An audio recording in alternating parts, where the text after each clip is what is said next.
هو الذي أنزل عليك الكتاب منه آيات محكمات هن أم الكتاب.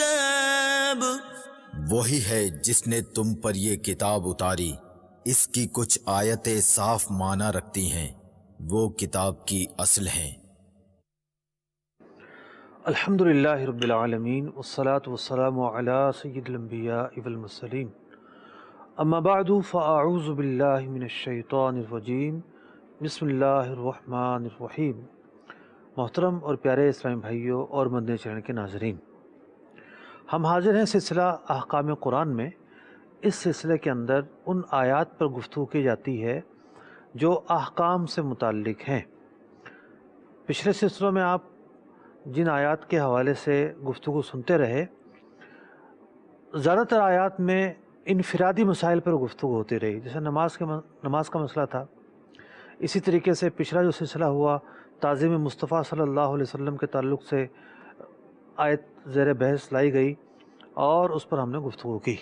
آج اس آیت کا انتخاب ہم نے کیا ہے، بلکہ ہم تسلسل سے چل رہے ہیں سورہ بقرہ ہی کی آیات کو لیتے ہوئے، وہ آیات کے جو احکام پر مشتمل ہیں۔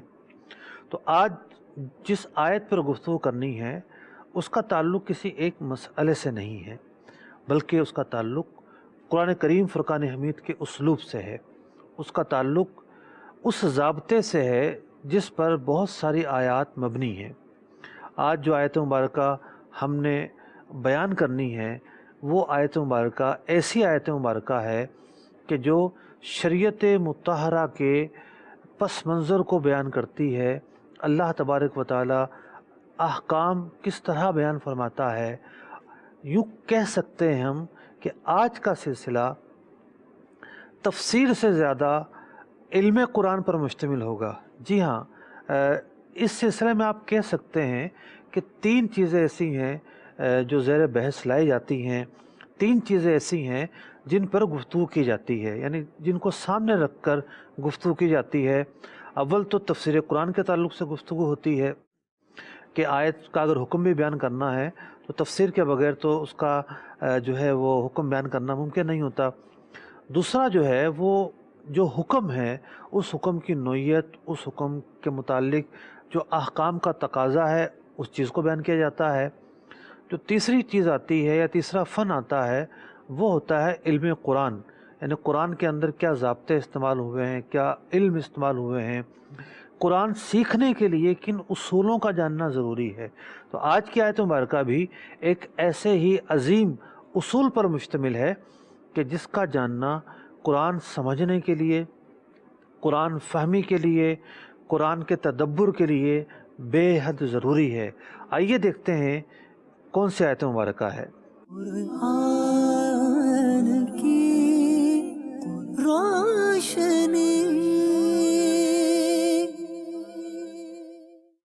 ما ننسخ من آیت او ننسها نأت بخیر منها او مثلها ألم تعلم أن الله على كل شيء قدير.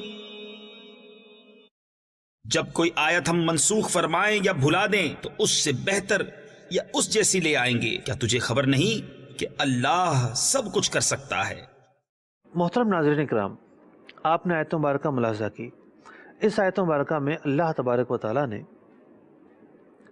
یہ ارشاد فرمایا ہے کہ اگر کوئی آیت ہم بھلا دیں یا منسوخ کر دیں تو اس سے بہتر یا اس کے مساوی جو حکم ہے وہ لے کر آتے ہیں، اور اللہ تبارک و تعالیٰ سب کچھ کر سکتا ہے۔ اس آیت مبارکہ کے تحت جن موضوعات پر آج گفتگو ہوگی، آئیے سب سے پہلے تو ان موضوعات کی لسٹ دیکھتے ہیں کہ اس آیت مبارکہ کے تحت کن موضوعات پر گفتگو کی جائے گی۔ قرآن کی روشنی۔ آیت مبارکہ کے عنوانات۔ نمبر 1، مختلف احکام کے تبدیل ہونے کی مثالیں۔ نمبر 2، نسخ کے کیا معنی ہیں اور ناسخ و منسوخ الفاظوں میں کیا فرق ہے۔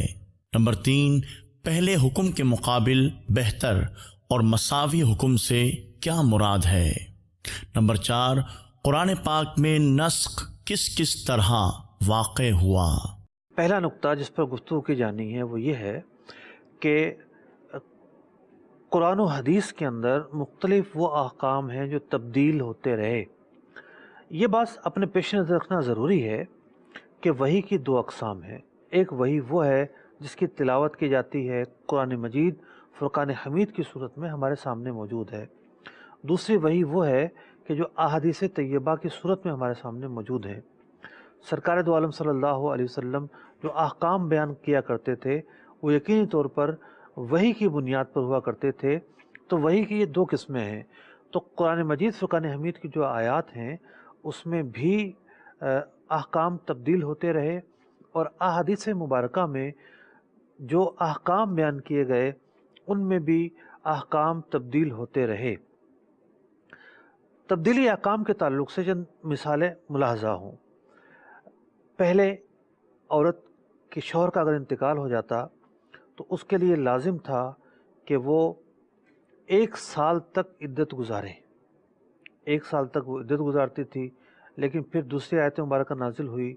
دوسری آیت مبارکہ نے پہلی آیت مبارکہ میں موجود حکم کو منسوخ کیا اور یہ بات بیان کی کہ اب عورت کے لیے، بیوہ عورت کے لیے جو عدت ہے وہ 4 مہینے 10 دن کی عدت ہے۔ پہلے مسلمان نماز پڑھا کرتے تھے بیت المقدس کی طرف منہ کر کے، لیکن پھر آیت مبارکہ نازل ہوئی اور خانہ کعبہ کو قبلہ بنانے کا حکم دیا گیا۔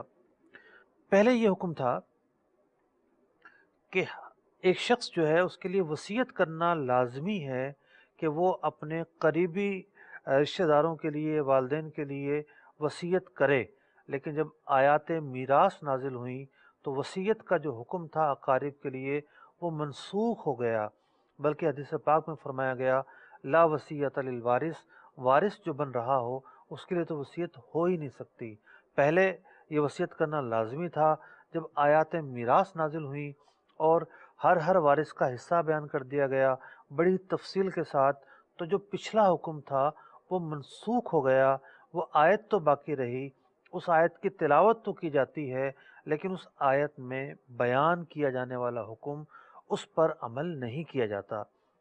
اسی طریقے سے آپ نے واقعہ معراج سنا ہوگا۔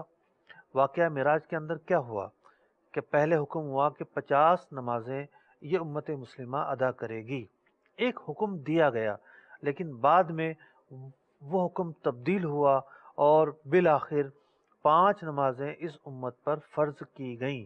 تو پہلا جو حکم تھا وہ منسوخ ہوا اور اس کے بعد جو 5 نمازوں کا حکم آیا وہ حکم برقرار رہا۔ اسی طریقے سے شراب کو حرام کرنے کے معاملے میں مختلف مراحل رہے۔ تدریجاً جو ہے وہ 2 سے 3 کم از کم واسطوں کے اندر شراب کو مکمل حرام قرار دیا گیا۔ اسی طریقے سے علماء نے بیان کیا کہ جو سود ہے اس کو بھی تدریجاً حرام قرار دیا گیا۔ اسی طریقے سے پہلے یہ آیت مبارکہ تھی، بلکہ یہ آیت مبارکہ قرآن پاک کا بھی حصہ ہے کہ کفار جو ہیں ان کے لیے ان کا دین ہے، مسلمانوں کے لیے مسلمانوں کا دین ہے۔ تو جب آیات جہاد نازل ہوئیں تو اس آیت میں بیان کردہ جو حکم ہے وہ منسوخ ہو گیا۔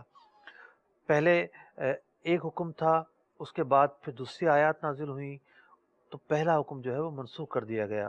اسی طریقے سے زانیوں کے متعلق جو عورت زنا کر لیتی اس کے متعلق پہلے یہ حکم تھا کہ وہ تا دم حیات قید رکھی جائے گی، لیکن جب دوسری آیات نازل ہوئیں اور مختلف حکم بیان ہوا تو پھر جو پہلا حکم تھا وہ منسوخ ہو گیا۔ اسی طریقے سے ابتدائے اسلام کے اندر یہ حکم موجود تھا کہ کفایت سے زیادہ جو بھی مال ہو وہ صدقہ کر دیا جائے، لیکن جب آیات زکوٰۃ نازل ہوئیں تو پہلے والا حکم منسوخ ہو گیا اور جو دوسرا حکم ہے اس پر عمل کیا جانے لگا۔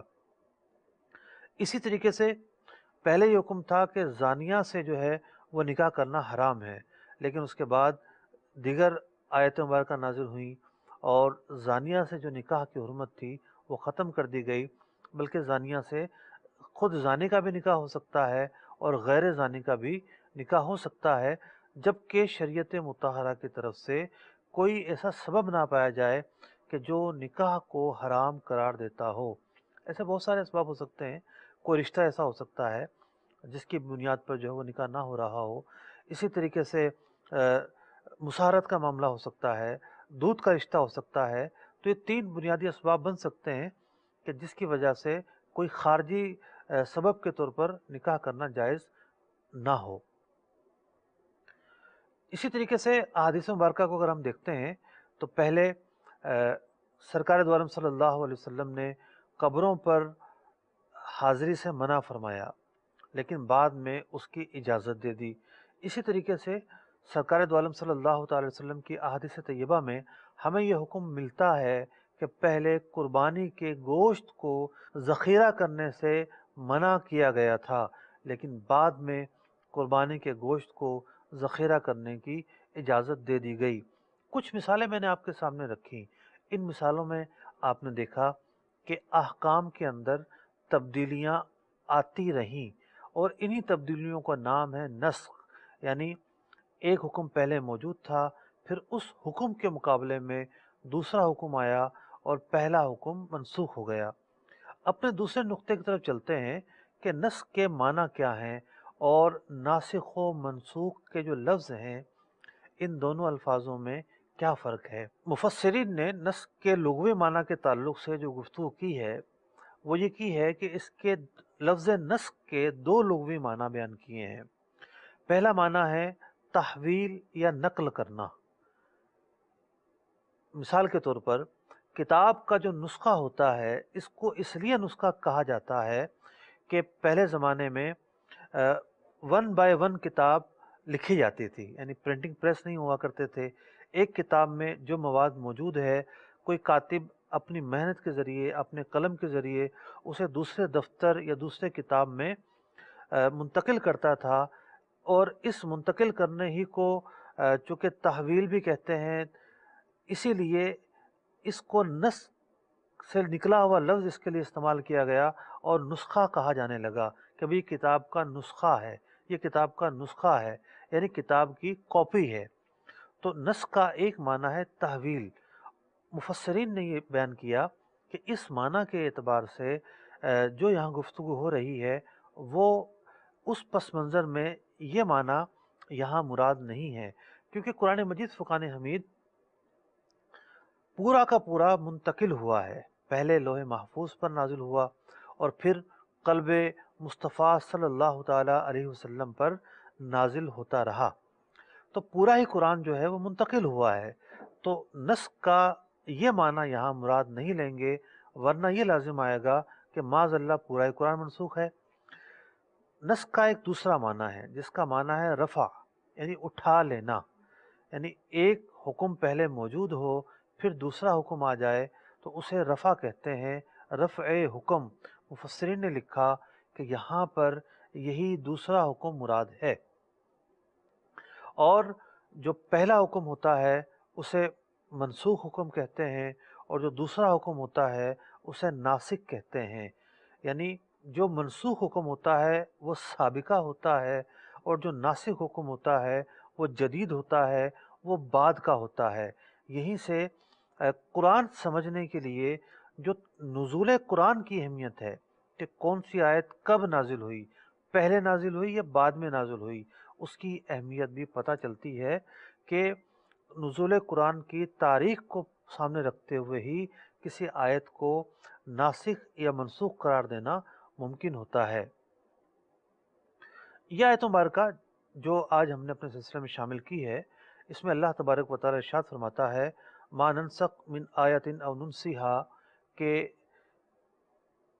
کسی آیت کو جب ہم منسوخ فرما دیں یا بھلا دیں، ذہنوں سے وہ محو ہو جائے، لوگ بھول جائیں کہ کوئی آیت بھی نازل ہوئی تھی، اگر ایسا دونوں میں سے کوئی ایک معاملہ درپیش آئے تو پھر نأتی بخیر منہا، تو پھر اس سے بہتر جو ہے اللہ تبارک و تعالی عطا فرماتا ہے، او مثلہا یا اس کے مثل عطا فرماتا ہے، یعنی آیت جو ہے ساری ہی افضل ہیں، ساری ہی جو ہیں وہ مکرم ہے، معظم ہے، کلام الہی پر مشتمل ہوتی ہیں آیات۔ یہاں پر بہتر کا مطلب یہ ہے کہ مثال کے طور پر ایک حکم تھا، اس حکم کے اندر ثواب تھا، لیکن جب دوسرا حکم آیا تو اس حکم میں پہلے حکم کے مقابلے میں مشقت زیادہ رکھی گئی، مشقت زیادہ رکھی گئی تو ثواب بھی زیادہ رکھا گیا، تو ثواب کا زیادہ پایا جانا بندے کے لیے بہتری کا سبب بنتا ہے، اس لیے جو دوسرا حکم ہے وہ پہلے سے بہتر کہلایا۔ بعض صورتوں میں ایسا ہوتا ہے کہ دوسرا حکم ثواب کے تعلق سے یا مشقت کے تعلق سے پہلے ہی حکم کے مساوی ہوتا ہے۔ ارشاد فرمایا گیا الم تعلم ان اللہ علی کل شیء قدیر، کیا تمہیں معلوم نہیں، خبر نہیں کہ اللہ سب کچھ کر سکتا ہے، یعنی یہ اللہ تبارک و تعالیٰ کی مشیت ہے، اس نے چاہا پہلے ایک حکم بیان کرے، اس نے بیان کر دیا، پھر اس نے چاہا کہ دوسرا حکم اپنے بندوں کو دیا جائے، اس نے دوسرا بیان کر دیا۔ اللہ تبارک و تعالیٰ اس طرح کرنے پر قادر ہے، اور یہ تنبیہ اس لیے بیان کی گئی کہ کوئی اعتراض نہ کرے، کوئی یہ نہ سوچے کہ یہ کیوں ہو گیا جناب۔ لوگوں کے ذہنوں میں چونکہ یہ خیالات آ رہے تھے، خاص طور پر کفار کے ذہنوں میں اور خاص بالخصوص یہود کے ذہنوں میں، اس لیے بطور خاص اس حصے کو بیان کیا کہ اللہ تبارک و تعالیٰ ایسا کر سکتا ہے، اس میں کوئی تعجب کی بات نہیں ہے۔ میرے محترم اور پیارے اسلام بھائیوں اور مدنی چینل کے ناظرین، جب مختلف احکام نازل ہوتے رہے، مثال کے طور پر تحویل قبلہ تھا، پہلے مسلمان بیت المقدس کی طرف رخ کر کے نماز پڑھا کرتے تھے اور اس کے بعد خانہ کعبہ کی طرف رخ کر کے نماز پڑھنا شروع کی، تو کفار نے اور یہود نے مذاق اڑایا کہ یہ کیا ہے جناب، پہلے ایک حکم ہوتا ہے پھر دوسرا حکم آ جاتا ہے۔ تو اللہ تبارک و تعالیٰ نے یہ آیت مبارکہ نازل فرمائی، اور اس آیت مبارکہ میں اس بات کو بیان کر دیا گیا کہ یہ جو نظام ہے، یہ جو معاملہ ہے، یہ جو اسلوب ہے، یہ معاملہ تعجب کی بات نہیں ہے، اللہ تبارک و تعالیٰ کی مشیت ہے۔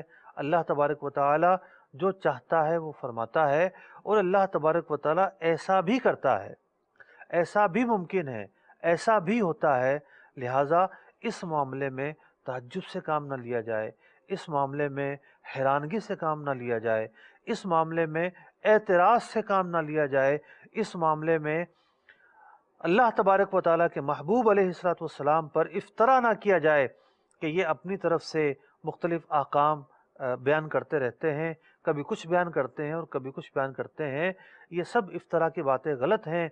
اصل بات تو یہ ہے کہ اللہ تبارک و تعالیٰ اس طرح کا حکم نازل فرماتا ہے۔ میرے محترم اور پیارے اسلام بھائیوں اور مدنی چینل کے ناظرین، قرآن مجید فرقان حمید کی تعلیمات دینے کے لیے، قرآن پاک کی آیات کوڈ کرنے کے لیے، قرآن پاک پڑھنے والے کے لیے یہ ضروری ہے کہ وہ ان کو بھی اپنے پیش نظر رکھے کہ جن میں موجود احکام یا آیات منسوخ ہو گئیں، وجہ اس کی یہ ہے کہ اگر وہ ان کو اپنے پیش نظر نہیں رکھے گا تو پھر کیا ہوگا کہ وہ ایسے احکام کی ترویج کر رہا ہوگا، ایسے احکام کی تاکید کر رہا ہوگا کہ جن کا حکم اٹھا لیا گیا ہے، جن پر عمل کرنا ہی جائز نہیں ہے۔ تو جن پر عمل کرنا ہی جائز نہیں ہے، کوئی اگر جانتا ہی نہیں کہ ان میں موجود حکم اٹھا لیا گیا ہے، ان میں موجود حکم جو ہے اس پر عمل کرنا جائز نہیں ہے، اور وہ ان احکام کو کوڈ کرتا رہے، عمل کرنے کی ترغیب دیتا رہے، تاکید کرتا رہے، تو وہ پھر گمراہی کا شکار ہوگا۔ تو اسی لیے قرآن مجید فرقان حمید کی تعلیم کے تعلق سے، تفسیر کے تعلق سے، توضیح کے تعلق سے علماء کا جو کردار ہے، مفسرین کا جو کردار ہے، اس کی اہمیت ہمیں پتہ چلتی ہے کہ قرآن مجید فرقان حمید کو کوئی خود پڑھنا شروع کر دے اور صرف ترجمے پر انحصار کرنا شروع کر دے، اس کی تفصیل میں نہ جائے، تفسیر کا نہ پتہ ہو، پس منظر کا نہ پتہ ہو، تو پھر خطا اٹھانے کا احتمال کبھی رہتا ہے۔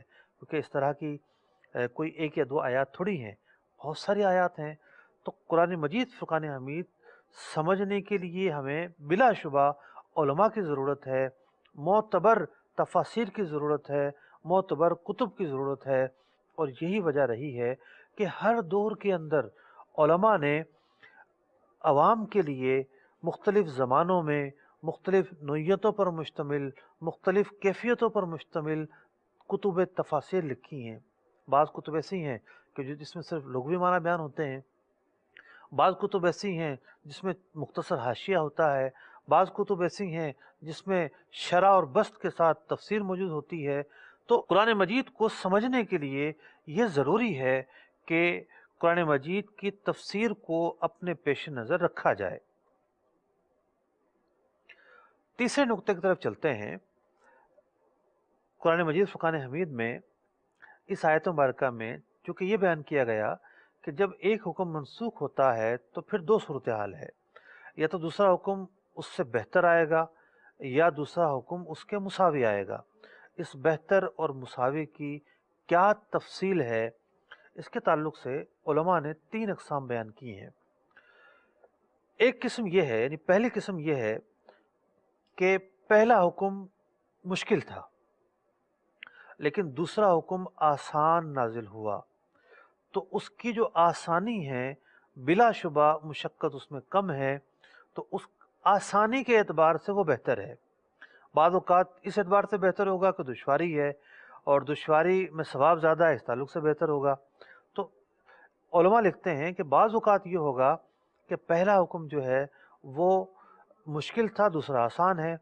جس طرح کہ عورت کی عدت کا معاملہ ہے کہ پہلے جو ہے وہ 1 سال اسے عدت میں بیٹھنے کا حکم تھا، لیکن جب دوسری آیت مبارکہ نازل ہوئی تو 4 ماہ 10 دن عدت میں بیٹھنے کا حکم دیا گیا اس بیوہ کو جو حاملہ نہ ہو اور عدت جو ہے وہ وفات کی عدت ہو۔ دوسری صورت یہ بنتی ہے کہ مشکل حکم سے آسان حکم کا نسخ، یعنی پہلے ایک حکم ایسا تھا جو مشکل تھا لیکن بعد میں جو ہے وہ آسان آ گیا، مگر مشکل میں جو ہے وہ ثواب زیادہ ہو، تو ثواب زیادہ ہونے کے اعتبار سے جو ہے وہ حکم بہتر ہو، تو بہتر ہونے کے دو زاویے ہیں۔ تیسری صورت علماء نے یہ بیان کی ہے کہ پہلا حکم اور دوسرا حکم مشقت میں اور ثواب میں برابر ہو۔ تحویل قبلہ اس کی ایک مثال ہے کہ بیت المقدس کی طرف رخ کر کے پڑھنا اور خانہ کعبہ کی طرف رخ کر کے پڑھنا، ان دونوں میں جو مشقت ہے وہ مساوی ہے اور جو ثواب ہے وہ بھی مساوی ہے، یعنی جو پہلے ثواب ملتا تھا وہ بھی اتنا ہی تھا، اور جب خانہ کعبہ کی طرف رخ کر کے نماز پڑھنے کا حکم دیا گیا تب بھی ثواب میں کوئی فرق نہیں آیا۔ یہ الگ بات ہے کہ اب خانہ کعبہ ہی کی طرف رخ کر کے نماز ہوگی، بیت المقدس کی طرف رخ کر کے نماز نہیں ہو سکتی، اس لیے کہ پہلا جو حکم ہے وہ منسوخ ہو گیا۔ یہاں پر ایک اعتراض کیا جا سکتا ہے، یا یوں کہیے مسلمان تو اعتراض نہیں کرتا قرآن پاک پر، مسلمان تو سوال پوچھتا ہے، اپنے ذہن میں آنے والے وسوسے پر یا خیالات پر سوال کر کے تفہیمی انداز میں رہنمائی چاہتا ہے۔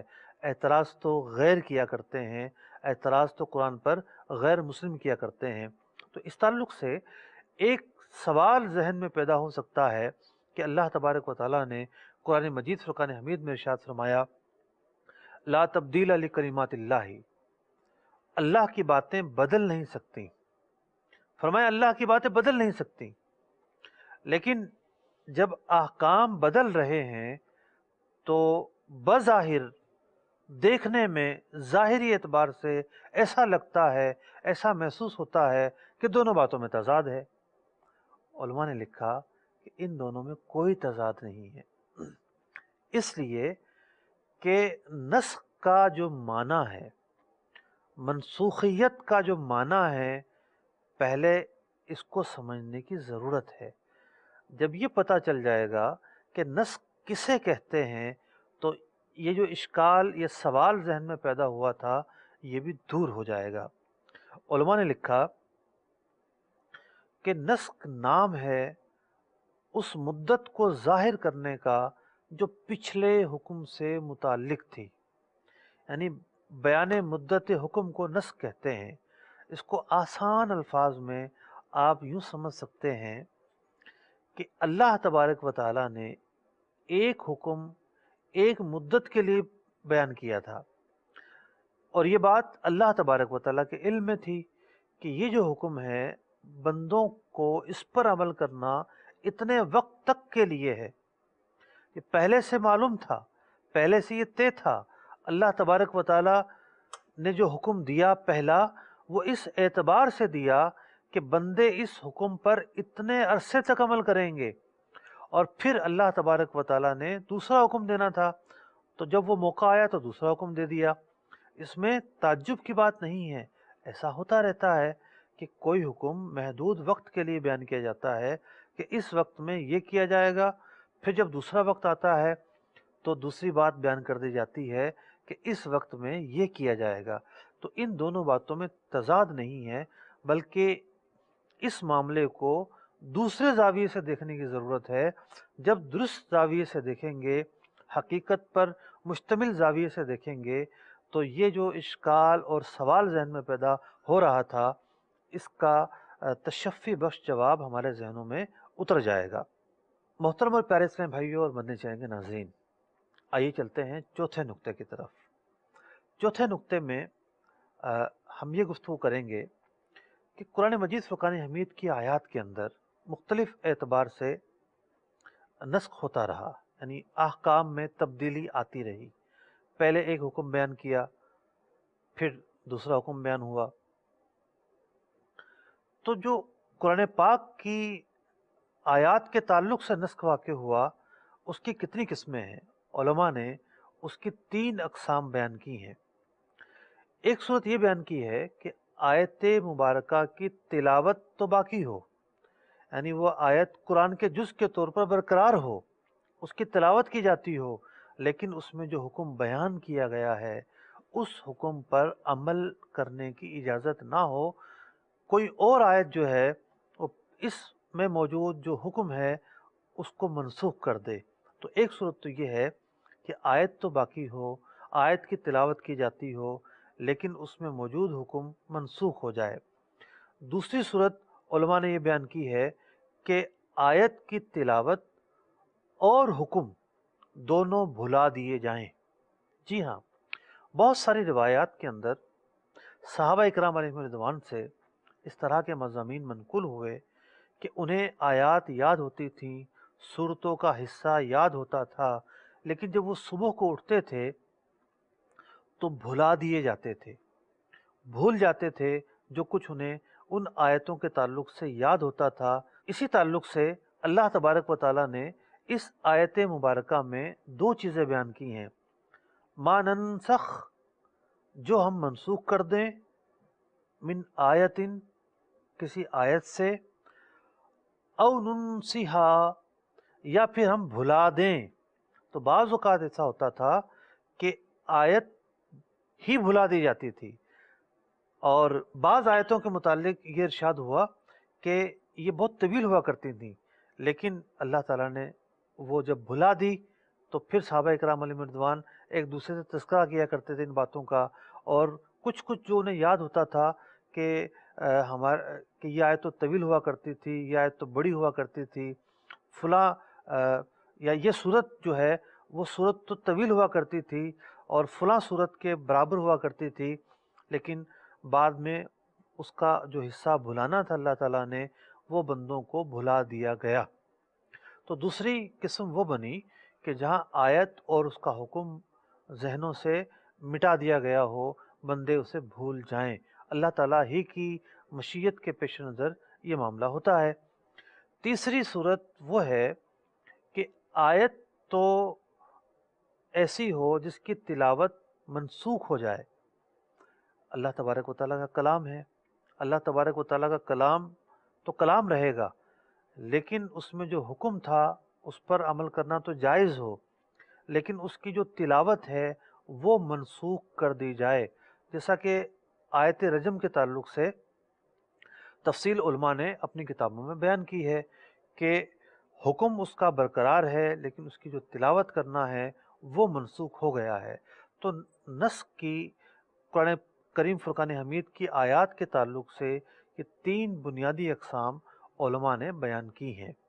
یہاں پر بھی ایک سوال ذہنوں میں پیدا ہوتا ہے، وہ سوال یہ ہے کہ آخر اس کی کیا وجہ ہے کہ آیت موجود ہے اور اس کے حکم پر عمل کرنے کی اجازت نہیں، تو پھر آیت کیوں موجود رکھی گئی؟ زیادہ تر جو نسخ ہے وہ اسی طرح کا ہے کہ آیت موجود ہے لیکن آیت کی تلاوت بھی کی جاتی ہے، البتہ اس میں جو حکم بیان ہوا، اس میں جو حکم عطا کیا گیا تھا اس پر عمل کرنا جائز نہیں ہوتا۔ اس کا جواب علماء نے یہ دیا ہے کہ یعنی اس کی وجہ کیا ہے، ایک سوال پیدا ہوتا ہے۔ اس کا جواب علماء نے یہ دیا ہے کہ اللہ تبارک و تعالیٰ نے اپنے بندوں پر دو فضل عطا فرمائے۔ ایک فضل یہ عطا کیا کہ ایک حکم عطا فرمایا، اس حکم پر بندے اطاعت کریں اور ثواب حاصل کریں۔ دوسرا فضل اللہ تبارک و تعالیٰ نے یہ کیا اپنے بندوں پر کہ کلام الہی کی تلاوت کی توفیق بخشی، اس آیت کی تلاوت کر کے بندے ثواب کمائیں۔ لیکن جب اللہ تبارک و تعالیٰ نے آیت میں موجود حکم کو دوسری آیت سے منسوخ کر دیا، اس کی جگہ دوسرا حکم بیان کر دیا، اس کے باوجود جو ایک فضل تھا اس آیت کی تلاوت کرنے کی جو سعادت تھی وہ اللہ تبارک و تعالیٰ نے برقرار رکھی اور اپنے بندوں کو اس فضل سے محروم نہیں کیا۔ تو یہ وہ وجہ ہے کہ جو سامنے آتی ہے کہ آیت باقی ہے، حکم باقی نہیں ہے۔ آیت باقی رہنے کی جو حکمت ہے وہ ایک یہ ہو سکتی ہے۔ دوسری حکمت یہ ہو سکتی ہے کہ ان آیات کو باقی رکھنے کا مقصد یہ ہو کہ بندوں کو پتہ چلے کہ احکام اس طریقے سے نازل ہوئے، احکام تدریجاً نازل ہوئے۔ کچھ احکام وہ تھے جو پہلے کچھ اور تھے، بعد میں کچھ اور رہے۔ احکام اور ان کا اسلوب باقی رکھنے کے لیے، ان کی تعلیم کے لیے یہ آیات باقی رکھی گئیں۔ محترم پیارے اسلامی بھائیوں اور مدنی چینل کے ناظرین، آج کا سلسلہ احکام قرآن کا سلسلہ، اس میں آپ دیکھ رہے ہیں منسوخ آیات کے تعلق سے گفتگو، ناسخ آیات کے تعلق سے گفتگو۔ یقینی طور پر تھوڑا سا مشکل موضوع ہے، اور مشکل موضوع اس اعتبار سے ہے کہ قرآن کا اسلوب اور قرآن کے علوم میں سے جو ایک علم ہے، بہت سارے ایسے علوم ہیں، درجنوں ایسے علوم ہیں کہ جن کو سیکھ کر قرآن فہمی حاصل کی جاتی ہے۔ خیر، سارے ہی علوم کا سیکھنا تو مفسر کے لیے ضروری ہے اور اس شخص کے لیے ضروری ہے جو قرآن کی تفسیر کرے یا قرآن کی تدریس کرے یا قرآن کو سمجھائے، لیکن کچھ چیزیں وہ ہیں جن کا جاننا عوام کے لیے بھی ضروری ہے۔ اور ناسخ اور منسوخ ایک ایسا ہی معاملہ ہے کہ جس کا تعارف ہونا، جس کے بارے میں کچھ نہ کچھ آگاہی ہونا عوام کے لیے ضروری ہے، تاکہ ان کے ذہنوں میں یہ بات شامل رہے، ان کے ذہنوں میں یہ بات موجود ہو کہ قرآن پاک کی آیت جو ہے اس حوالے سے دو اقسام پر مشتمل ہے۔ تو آئیے اس حوالے سے ایک اور تقسیم میں عرض کرتا ہوں، امید ہے اس کا جاننا بھی آپ کے علم میں اضافہ کرے گا اور قرآن کریم کے تعلق سے مزید فہم اور تدبر پیدا کرے گا۔ وہ تقسیم یہ ہے کہ جو نسخ ہے، منسوخ ہونا ہے، اس کی علماء نے 4 اقسام مزید بیان کی ہیں۔ یعنی بعض اوقات ایسا ہوتا ہے کہ کوئی آیت دوسری آیت سے منسوخ ہوتی ہے، جیسے لکم دینکم کی جو آیت ہے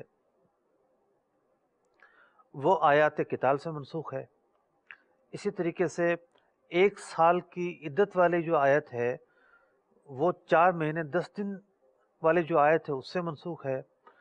اچھا، بعض اوقات یہ ہوتا ہے کہ کوئی حکم کسی حدیث میں ہوتا ہے اور وہ دوسری حدیث سے منسوخ ہوتا ہے، جیسا کہ آپ بخاری شریف پڑھیں، مسلم شریف پڑھیں، سیاہ ستہ پڑھیں، بہت ساری احادیث کے اندر یہ بات موجود ہے کہ رسول اکرم صلی اللہ تعالی علیہ وسلم تکبیر تحریمہ کے علاوہ بھی نماز میں رفع یدین کیا کرتے تھے۔ اب رفع یدین جو ہے، چونکہ آپ علیہ السلام نے کیا ہے تو اس کا تذکرہ موجود ہے، اس کے ذکر سے، اس کے ثبوت سے انکار نہیں کیا جا سکتا۔ لیکن یہ جو حکم ہے دوسری احادیث سے ہمیں منسوخ نظر آتا ہے، جیسا کہ حضرت عبداللہ بن مسعود رضی اللہ تعالیٰ عنہ کی مشہور حدیث مبارکہ ہے کہ انہوں نے نماز کا طریقہ بیان کیا اور فرمایا کہ نبی اکرم علیہ السلام سوائے تکبیر تحریمہ کے کسی بھی موقع پر ہاتھ نہیں اٹھاتے تھے۔ اور بھی کچھ ایسی روایتیں ہیں جن میں صراحتاً یہ پتہ چلتا ہے کہ یہ جو عمل تھا پیارے آقا علیہ السلام کیا کرتے تھے، لیکن بعد میں آپ علیہ السلام نے یہ عمل ترک فرما دیا، گویا کہ یہ عمل منسوخ ہو گیا۔ اگرچہ کہ یہ جو حکم ہے یہ ایک ایسا حکم ہے جس کے حوالے سے علماء میں اختلاف ہے، یعنی احناف اور شوافی اختلاف رکھتے ہیں، لیکن جو احناف کا موقف ہے اس کو سامنے رکھتے ہوئے اس مسئلے کی تقریر میں نے آپ کے سامنے عرض کی ہے۔ تو دوسری قسم کی وہ روایتیں ہیں یا وہ مسائل ہیں کہ حکم بیان ہوا حدیث میں اور جو منسوخ کیا گیا وہ بھی حدیث میں کیا گیا۔ اس کی دوسری مثال آپ یہ سمجھ سکتے ہیں کہ جو قبروں پر جانے کی جو ممانعت تھی وہ حدیث میں بیان کی گئی تھی، اور جو اجازت ہے وہ بھی حدیث پاک میں دی گئی۔ اسی طریقے سے جو قربانی کا گوشت ذخیرہ کرنے کی ممانعت تھی وہ حدیث پاک میں بیان کی گئی تھی، اور جو اجازت ہے وہ بھی حدیث پاک میں ہی بیان کی گئی۔ تیسری قسم وہ ہے کہ کوئی حکم کسی آیت مبارکہ میں بیان ہو لیکن اس حکم کا جو نسخ ہے وہ حدیث پاک سے ہو۔ آپ حیران ہو رہے ہوں گے حدیث پاک سے کیسے ہو سکتا ہے؟ میں عرض کر چکا کہ وحی کی دو قسمیں ہوتی ہیں، ایک وہ جس کی تلاوت کی جاتی ہے، دوسری وہ جس کی تلاوت نہیں کی جاتی۔ نبی اکرم علیہ السلام نے جو احکام بیان کیے اس کی بنیاد بھی وحی ہی ہوا کرتی تھی۔ یہ جو فرق آیا ہے کہ یہ حدیث متواتر ہے، یہ حدیث مشہور ہے، یہ حدیث خبر واحد ہے، فلاں درجے کی ہے، فلاں درجے کی ہے، فلاں درجے کی ہے، یہ مختلف درجے جو بنے ہیں یہ سند کے اعتبار سے بنے ہیں۔ یعنی یہ جو روایتیں ہم تک پہنچی ہیں کتنے لوگوں نے پہنچایا ہے، کتنوں سے مروی ہے، اس کے تعلق سے یوں تقسیم بندی بنی ہے جس کا تذکرہ میں نے ابھی کیا، چند اقسام کا تذکرہ میں نے کیا۔ لیکن جب نبی اکرم علیہ السلام حیات تھے، آپ جو فرماتے تھے اس کے لیے کس سند کی ضرورت تھی؟ اس کے لیے تو کسی سند کی ضرورت نہیں ہے، آپ موجود ہیں اور فرما رہے ہیں۔ اور یہ بات بھی واضح رہنی چاہیے کہ احکام کا منسوخ ہونا سرکار دو عالم صلی اللہ علیہ وسلم کی حیات کے ساتھ ہی خاص تھا۔ اس کے بعد احکام میں منسوخی کی کوئی گنجائش نہیں ہے۔ جی ہاں، جب قرآن اترتا رہا، قرآن جتنے عرصے میں نازل ہوا، مختلف مراحل آتے رہے، مختلف دور آتے رہے، اور اللہ تبارک و تعالیٰ اپنے بندوں کو مختلف احکام دیتا رہا، لیکن جب قرآن مکمل ہو گیا، قرآن جو ہے اس کا نزول پائے تکمیل کو پہنچا، شریعت مکمل ہو گئی، تو اب جو ہے وہ نسخ کی گنجائش باقی نہ رہی۔ تو جس پس منظر میں گفتگو ہو رہی ہے کسی حکم کے منسوخ ہونے کی، اسے اپنے پیش نظر رکھنا ضروری ہے۔ علماء نے ایک چوتھی قسم بھی بیان کی ہے کہ حکم ایسا ہو جو بیان کیا گیا ہو حدیث میں لیکن منسوخ ہو قرآنی آیت کے ذریعے، جیسا کہ بیت المقدس کی طرف منہ کر کے مسلمان نماز پڑھتے رہے۔ اب استقبال قبلہ شرط ہے، اور اس استقبال قبلہ کا جو حکم ہے، یعنی بیت المقدس کی طرف جو نماز ہوا کرتی تھی، اس کا حکم قرآن مجید فرقان حمید میں ہمیں کہیں نظر نہیں آتا۔ ہم نہیں دیکھتے کہ کسی آیت مبارکہ میں یہ حکم بیان کیا گیا ہو۔ علماء نے لکھا کہ یہ حکم حدیث پاک میں بیان کیا گیا تھا، اور حدیث پاک پر عمل کرتے ہوئے لوگ بیت المقدس کی طرف منہ کر کے نماز پڑھا کرتے تھے۔ لیکن اس حکم کو قرآن مجید فرقان حمید کی اس آیت مبارکہ نے منسوخ کیا۔